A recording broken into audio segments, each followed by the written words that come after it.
Në periudhën e viteve 60, koleksionimi i pullave të filatelisë ka nisur si një formë argëtimi mes miqsh. Kështu zuri fille dhe pasioni për të mbajtur pulla postare. Ishte koha kur rinia ishin pionier dhe kur pullat postare shkëmbeheshin dhe grumbulloheshin mes të rinjve të vendeve të ashtu quajtura të kampit socialist. Mandej hapen porta të reja dhe të koleksionuarit njësër objektesh merr një rrugëtim të përhershëm, të pandashëm në jetën e dikujt. Bajram Peçi i përket këtij brezi dhe sot është një nga koleksionistët më në zë në Shqipëri. Objektet e koleksioneve të tij janë të ndryshme, por së pari ai na tregon për dashurinë e tij të parë, ku si të shumtët ishin pikërisht pullat postare.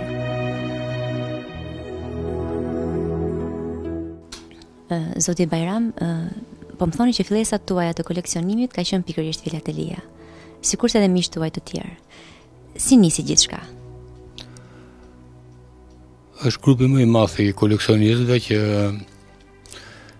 arrin të koleksionojnë pullat e postës shqiptare.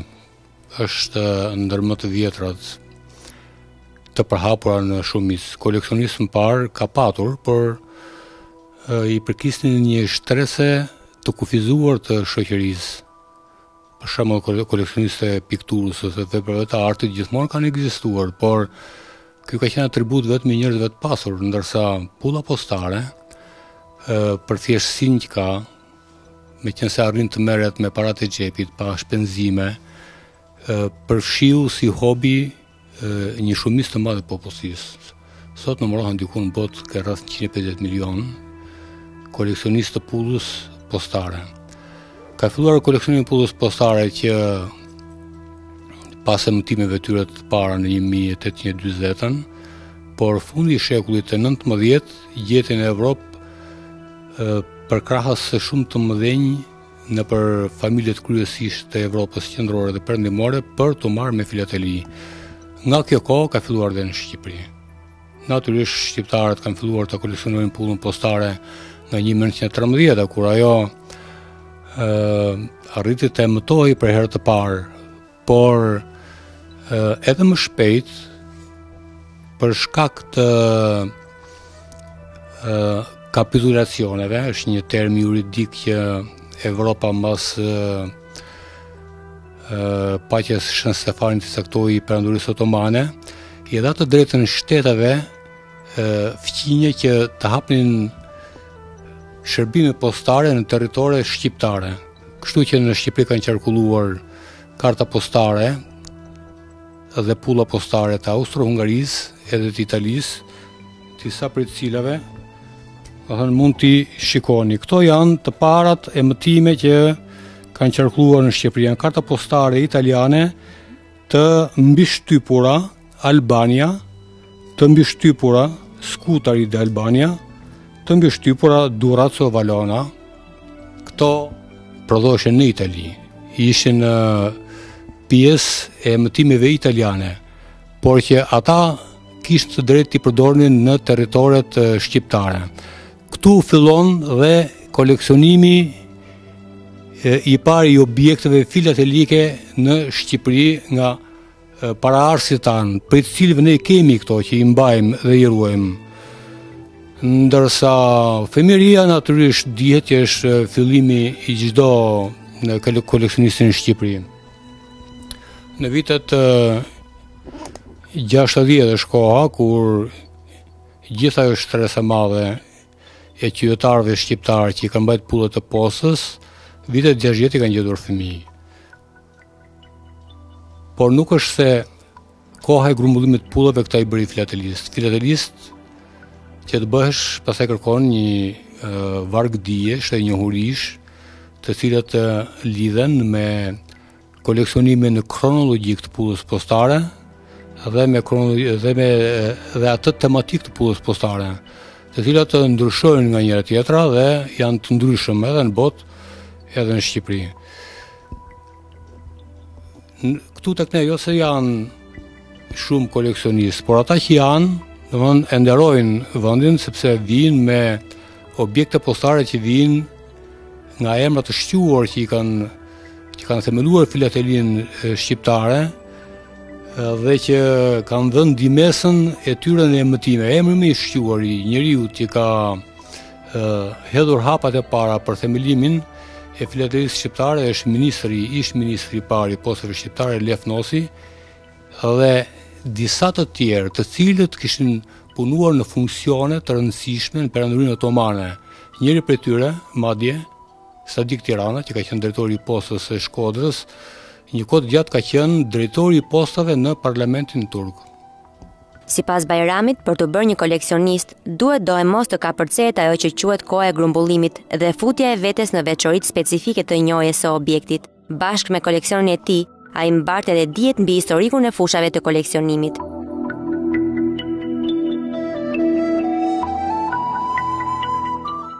Çfarë mund të më shpjegoni lidhje me historinë e filatelisë këtu në Shqipëri? Pulla postare të Shqipërisë janë vërtet tërheqëse për tërë filatelistët, jo vetëm në Shqipëri, po edhe jashtë Shqipërisë. Grupi i filatelistëve të mirëfillt në Shqipëri në tërë kohrat asnjëherë nuk ka kaluar numrin 150 veta. Ata që janë të përgatitur dhe që kanë mbajtur vlerat të filatelisë, por jashtë janë të paktën diku ke 2000 veta, kryesisht në Gjermani, po dhe në shtetet tjera të Europës, të cilët e koleksionojnë pullën postare shqiptare. Vëmendjen e pullës postare shqiptare kanë tërhequr për filatelistët e huaj faktet që ajo ka qenë e rrallë dhe çdo gjë e rrallë përbën vlerë koleksionimi. Këtu qëndron thelbi i koleksionimit të gjërave, sa më rrallë të jetë një objekt, aq më i çmuar dhe më vlerë ka. Filatelia fillon për emëtimet shqiptare dihet nga tërë koleksionistët në 5 maj të vitit 1913. Ndonë se grupi i atletarëve që vinte nga Bukureshti në Vjenë dhe pasaj nga Vjena në Trieste, porositi në Trieste gjatë kohës qëndrimit pullat për të vënë në funksionim postat shqiptare, ato nuk mundën dot që të vjeshin në qarkullim. Ata atletarë të shquar, cilët kishin marrë përsipër të vinin dhe të shpallën nisetet në dorë, siç ndodhi, pavarësinë shqiptare, kishin parasysh edhe ndikimin e madh që ka si objekt pulla postare shqiptare. Jo vetëm për atë kohë, para 100 vjetësh, por dhe tani ngelet si një thënie e mençur dhe me vlerë shprehja që shteti fillon nga posta dhe nga banka. Sepse të dy këto institucione të rëndësishme kanë dhe tregojnë identitetin e vendit. Në pullën postare do të shkruaj Shqipëria dhe në kartë monedhë dhe në monedhë shkruhet Shqipëria dhe në fakt kështu ndodhi. Në emisionet që ishin porositur gabimisht një nga simbolet më të shquara të popullit shqiptar, Shqiponja, ishte bërë jo me formën e përshtatshme, ngjandem tepër Shqiponjës së Perandorisë austro-hungareze, ndaj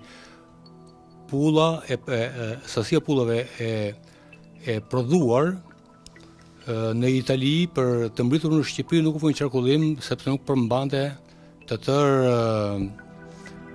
simbolet në përshtatshmëri me ato që kishim ne. Ndaj shteti shqiptar u përgatit që të prodhonte pullat e tjera, por meqense në postat ekzistuese, diku 56 posta kanë funksionuar në atë kohë në Shqipëri, ishin tërhequr pullat e Perandorisë Otomane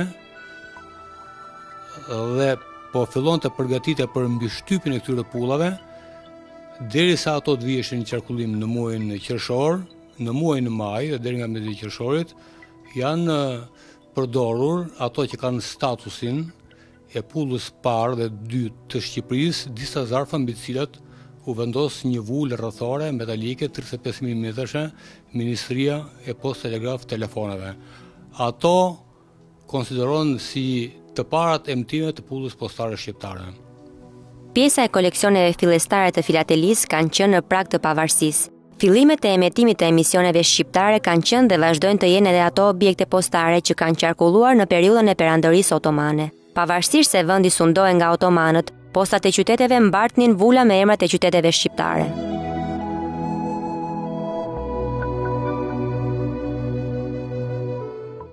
Përgatitja e pullave nga qeveria e përkohshme e Shqipërisë ishte çështje e veçantë sepse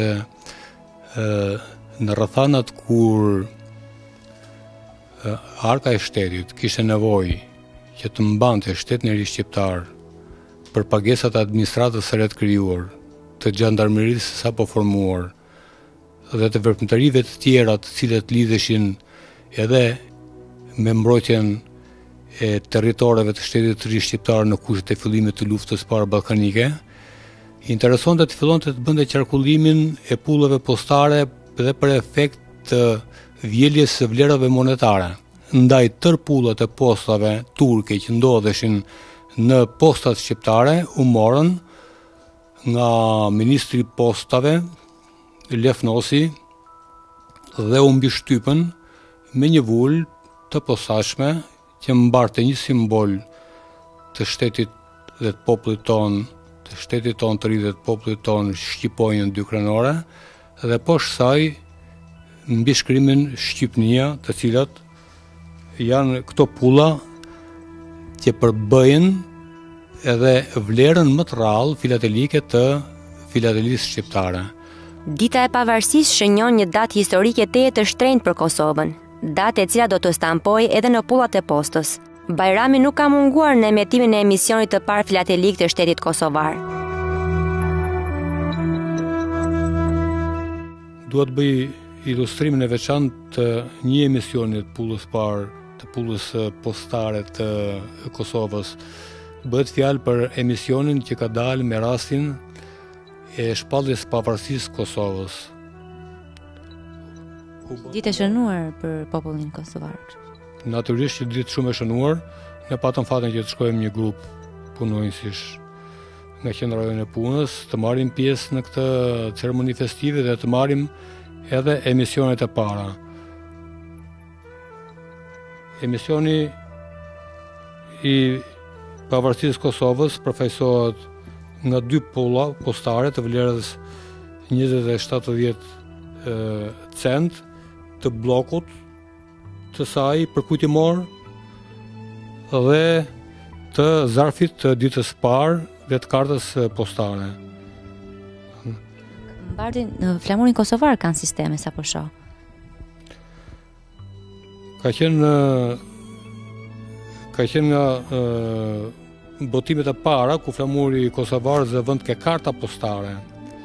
Te karta postare, ndërsa pullat postare të Kosovës të shpalljes pavarësisë kanë në ngjyrë afërsisht të vishnje, të kuqe të errët, konfiguracionin e hartës Kosovës të territorit. Emisioni i parë u emërtua Paqe dhe Posta e Kosovës zgjodhi si simbole 4 vlera nominale të saj, që janë relike të arkeologjisë së Kosovës, të cilat tregojnë ekzistencën e qytetërimit të lartë në vend. Statueta prej qeramike është një prej veprave të gjetjeve arkeologjike më me vlerë që ka pasur Kosova. Bajrami mendon se në kohën e emetimit të këtij emisioni, zgjedhja mund të jetë bërë në konsultim me Umnikun, duke qenë se fill pas vendosjes së autoriteteve të Umnikut, Republika e Kosovës, e cila ende nuk quhej Republikë, nuk mund të nxirrte tema tërësisht atdhetare.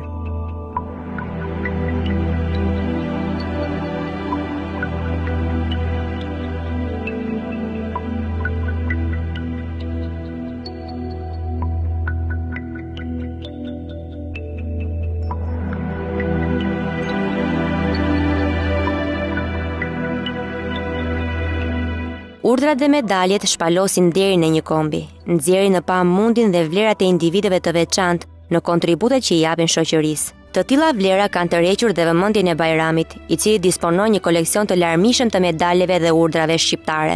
Medaljet simbolizojnë unin e një kombi dhe juve zotëroni një koleksion të larmishëm në këtë fushë. Dhe çfarë më thoni lidhje me këtë? Është një ndërtim tjetër i koleksionimit. Jemi një grup relativisht i vogël që i kemi pas vënë vetes si synim këtu e të paktën 20 vjet përpara, se para 20 vjetësh unë nuk koleksionoj medalje, nuk ishte mundësia. Fare thjesht, diku nga viti 93, në kohën që Tirana kioskëzohej, mbrapa Ministrisë së Mbrojtjes, disa koleksionistë bën një barake ku ishte Nikola Gjaro, Ferik Ferra, Artan Lame, Vasil Gjitomi, të katër këta, në koleksionistë të shquar, dhe atje në një obor të vogël në shkonin pinim kafet mbas dite, edhe ko mas kohe në kaosin që përshkonte Shqipërinë dhe të shoqëruar natyrisht me probleme ekonomike, vinin individ të ndryshëm të cilët shisnin praj sa mund të ofrohi midis të tjerave edhe medalje. Kjo është zanafilla pare e kërkimit të medaljeve. Nga ky moment gjetë librin e medaljeve në rendin të presidiumit të Kuvendit Popullor, dhe pastaj bashkë me shokët tjerë her mbas here shkonim të paktën një herë në javë dhe shetisnim për të rrëmuar në vjeturinat e komunitetit të rom që shiste në tregun e pazarit të ri, ku ende mund gjesh në një gjë. Nga ato, këtu ka gjëra nga më të fismet që janë blerë, po dhe nga ato që janë marrë në përheturina. Jo se kemi marrë ne në përheturina, por të tjerë i kanë gjetur dhe i kanë futur në tregun e shitjes. Medaljet kanë histori shumë të bukura. Janë historia e tërë popullit. Ato të para luftës së dytë botërore është shumë vështirë të gjesh. Janë pak individ që kanë tek tuk në një copë. Herë dalin në internet, por me vlerë të madhe. Janë një 2-3 shokët tanë që mundet domethënë t'i gjejnë, që i kanë gjetur disa prej tyre, duke filluar nga Princi Fili. Ne koleksionistët, që prej 20 vjetësh tani fillojmë e grumbullojmë medaljet shqiptare, ruajmë vlera, të cilat për fat keq nuk arrin dot që t'i fusi në brendin sociale të elementve që i vlejnë popullit për kulturën. Në thelb gjithë koleksionet që mbajmë ne janë qytetari. Nuk është se ne kemi në një veçori, as para më tepër nuk kemi. Kemi para sa kanë dhe të tjerët, por duke u nisur në grumbullin e medaljeve, gjithmonë shkojmë mendimin jo për vlerën materiale të tyre, por për pasurinë kulturore që ato mbartin në brendin e tyre. Merita e këtij koleksioni vjen në mënyrë të trisht dhe Bajrami është një nga ato që ka rrëmbyer dhe ruajtur me fanatizëm të tilla vlera të paçmueshme të kombit shqiptar.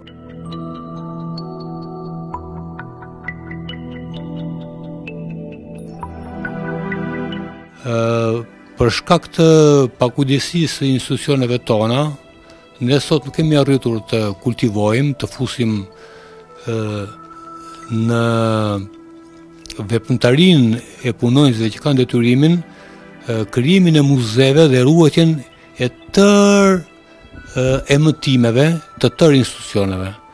Edhe për këtë shkak,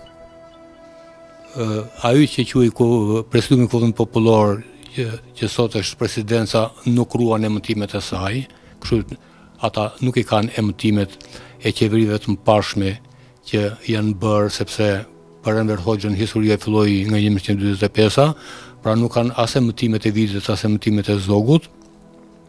Banka e Shtetit Shqiptar nuk ka emëtimet e monedhave, kartmonedhave, dhe sidomos të atyre prerjeve që kanë qenë ekskluzivisht pronë e bankës, ishin provat të periudhës nga 1926, kur filloi emëtimi i monedhave dhe kartmonedhave shqiptare. Po kështu dhe posta shqiptare nuk ka në atë që quhen muzeun e saj emëtimet e postës shqiptare nga 1913, dhe ky është një nga motivet që shtyn dhe nxit koleksionistët që vlerat kulturore të cilat i humbasin institucionet t'i ruajnë individët. Kështu, copëzat të muzeut zhvendosen shkujdesur në duart e koleksionistëve, të cilët janë ata që e duan kulturën vendase dhe çmojnë çdo pjesë të historisë.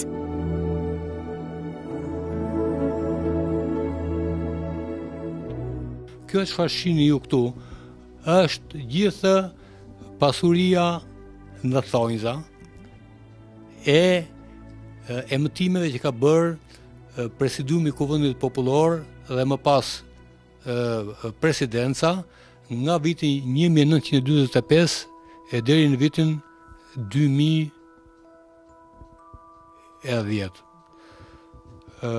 Përfshin të tëra subjektet e shoqërisë shqiptare.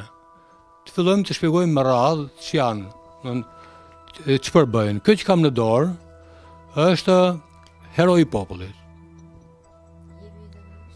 U jepej individëve të shquar, dhe kur themi të shquar, të atyre asaj kategorie individësh të cilët ishin të përkushtuar në ideologji dhe në praktikën e ndërtimit të komunizmit dhe socializmit në Republikën e Shqipërisë dhe më pas në Republikën Popullore Socialiste të Shqipërisë. Në ngjashmëri me këtë, heroin e popullit është dhe heroi i punës socialiste. Të dyja të prera në metalin e ar dhe që u jepej atyre individëve me ndihmes të shquar. Dhe kur themi të shquar, gjithmonë është relative, domethënë të shquar pra të shoqëri, jo për shoqërinë e tashme, se sot ata mund të quhen të dëmshëm. Prapë në thonjza dhe këtë, domethënë vlerësimi bëhet gjithmonë në kushtet që kalojmë. Janë medaljet më të rralla, medaljet po themu në tërësi, se këto quheshin urdhrat që u jepeshin personaliteteve të shquar.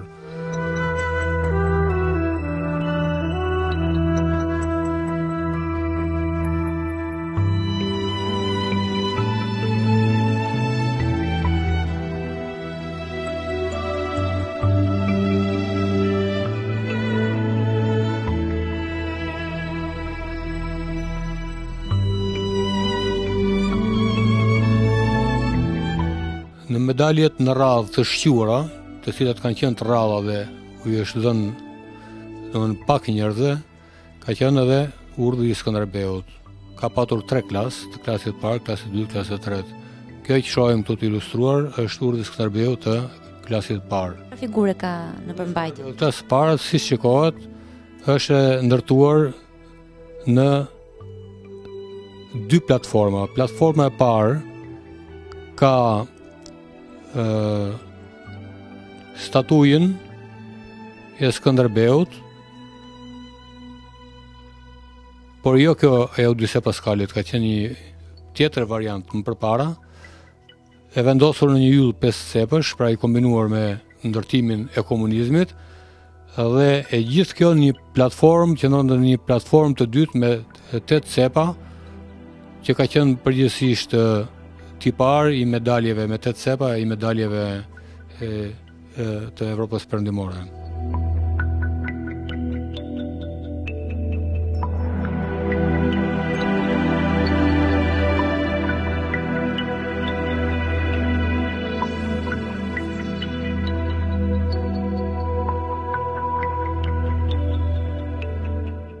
Moria tërë këtyre dekoratave edhe urdhrave të lëshuara përfshin të tërë fushat e shoqërisë shqiptare.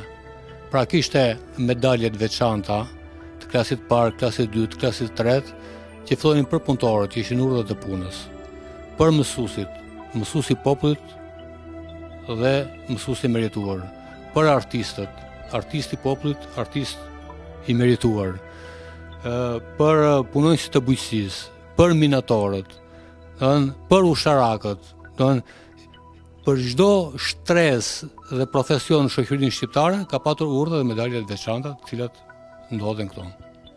A do të koleksiononi ende sot e kësaj dite medalje të tilla? Sepse ende sot jepen nga presidenca me sa ashtu. A mundeni do t'i zotroni ato? Pjesërisht po. Për shembull, ky është mjeshtër madh që jepet sot. Mjeshtër madh i punës. Që jepet nga presidenti për kjo ka zvendësuar herojnë e punës socialiste. Cilat janë kriteret për të marrë këtë dekorat në ditët e sotme, që është urdhri i punës? Të dyja këto urdhra janë të barabarta në vlera për kohrat. Kjo jepet në efekt në ideologjisë komuniste për herojin e punës socialiste dhe kjo jepet në vlerësimin e punës në regjimin demokratik. Ndryshimet shikohet që janë të dukshme. E para ka një yll që është simboli i komunizmit, por ka veçorinë që është arë. Ndërsa e dyta është thjesht bronz që prodhohet nga një dyqan këtu në Tiranë, i cili është aftësuar në prodhimin e këtyre dekoratave, por mjeshtri i madh i punës është i ngjashëm me heroin e punës socialiste. Sporti mund të mendohet si një profesion, mund të mendohet që është teti domosdoshëm në jetën e njeriut, mund të mendohet në mënyra të ndryshme, por është e vështirë ta mendosh nën kornizat e një koleksioni. Bajrami është i vetmi koleksionist që zotëron një nga koleksionet më të rralla në vend. Ngjarjet më të rëndësishme të sportit shqiptar janë stampuar në medaljet dhe flamurët sportiv që ai disponon.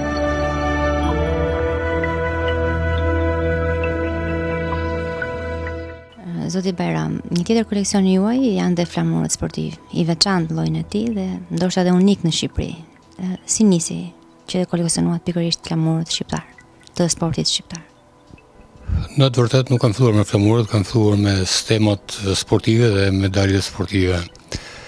Në bretin tim të rinis, pothuajse të gjithë shkonin rregullisht në futboll, ndiknin sportin, ishte vetëm një kënaqësi ose nga të rrallat, nga të paktat kënaqësi që i afroi rinis shqiptar në atë kohë. Lidhja me futbollin ka qenë në pjesë përbërëse sociale, pothuajse të shqiptarëve. Kjo ka qenë kohë që filloi të grumbulloj stemat sportive. Ka më vonë kur pata angazhime konkrete me ekipet sportive, fillova të grumbulloj edhe flamur sportiv fillimisht të kohës, pastaj duke u interesuar falë edhe miqësisë gjatë dhe njohjeve të shumta që kisha me futbollistët, por posaçërisht me trajnerët të futbollit, arrita që të bëj një koleksion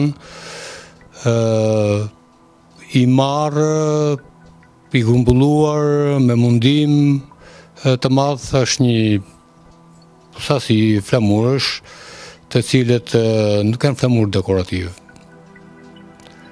Diku nga vitet 70 dhe nga fillimi i viteve 80, unë fillova të përqendrohem në flamurët të cilët kishin karakter historik, ato të ndeshjeve sportive.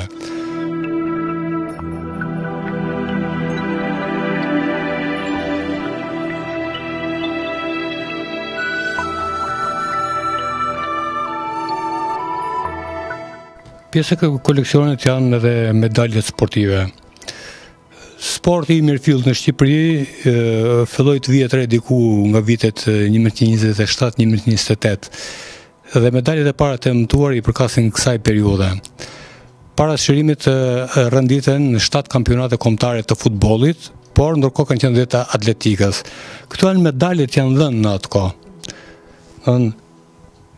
E dyta, e treta, e katërta, e pesta. Kjo është medalje ari e të pesës që u jepi kampionëve. Në të pesën për shembull kanë qenë futbollistë të Tiranës, Sport Klub Tiranës që kanë dalë kampion. Në atë kohë nuk ka pat ministri që të organizonte, siç është sot pjesë e Ministrisë Kulturës, por ka pat një ent kombëtar i cili bënte edhe prodhimin e medaljeve sportive. Këto janë të prodhuara në Itali, në Rom, janë më të mirat, pavarësisht se kaluan 50-60 vjet nga vitet 30, 29, 30 deri në 37 kur janë emëtuar këto medalje, por ngelen më të mirat. Më të mirat e emëtuara. Çfarë i bën më të mirat? Janë metal ar, argjend, bronz. Kjo u jep vlerën metali. Në ditët e sotme çfarë përbërje kanë medaljet që jepen? Janë ose alumin ose llamarina. Medaljet në periudha të ndryshme shfaqin veçoritë e tyre në përbërje dhe në formatin e prodhimit të tyre.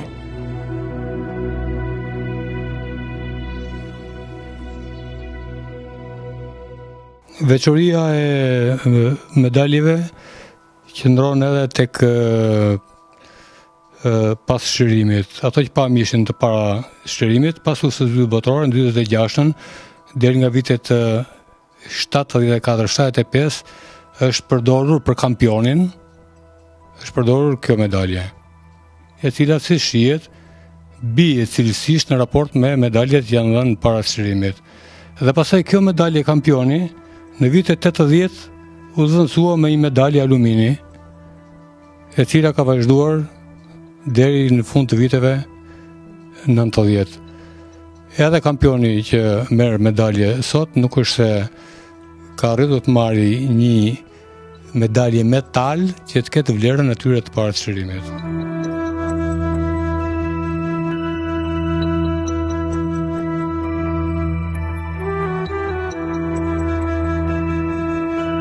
Nga koha kur u miratua titulli mjeshtër sporti, këtu keni dy tipe të medaljeve mjeshtër sporti.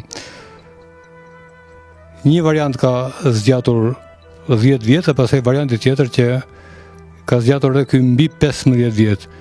Këto dy variante në vitin 80 të mjeshtrit sportit u zvendësuan me këtë medalje mjeshtër sporti që është alumin. Dhe ndryshimet cilësore negative vazhdojnë në medaljet shqiptare.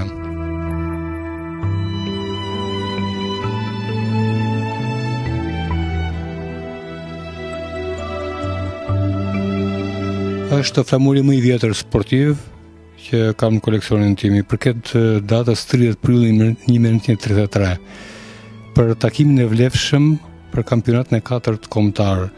Futbollistë e Sport Klub Kavajës, të tillë ka pas emrin se Besa e mori më vonë, u japin futbollistëve Sport Klub Tiranës në momentin e takimit të fillimit të ndeshjes. Flamuri i ekipit të futbollit Çarnagora e Cetinjës, kushtuar futbollistëve Sport Klub Tiranës, është dhënë në fillim takimit të tyre, të zhvilluar në kryeqytetin e Malit të Cetinj më 7 gusht 1937 u bën 2 ndeshje. Një ndeshje fitoi Sport Klub Tirana që në atë kohë ishte kampion 7-0, ndeshjen e dytë nesër u lan 4-2. Flamuri është i takimit që Jugosllavia Kotorit bën në Maltëzi me Sport Klub Tiranën në një turne në vitin 1937 që Sport Klub Tirana bëri në Maltëzi.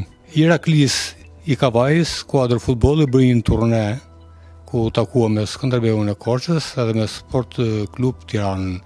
Ky është flamuri i ndeshjes me Sport Klub Tiranën në 1937 në fushën e shallvareve në Tiranë. Është para ndeshje që është transmetuar në radio nga i mirënjohuri Anton Mazreku. Ka fituar Tirana me rezultatin 7-0 dhe është një rezultat më thella me skuadrat e huaja. Flamuri i ndeshjes të Metalac me Sport Klub Tiranën në 1946. Është flamuri i ekipit përfaqësues të Rumanisë, të cilin i dha ekipit ton përfaqësues të Shqipërisë në ndeshjen finale të Ballkaniadës në 1946.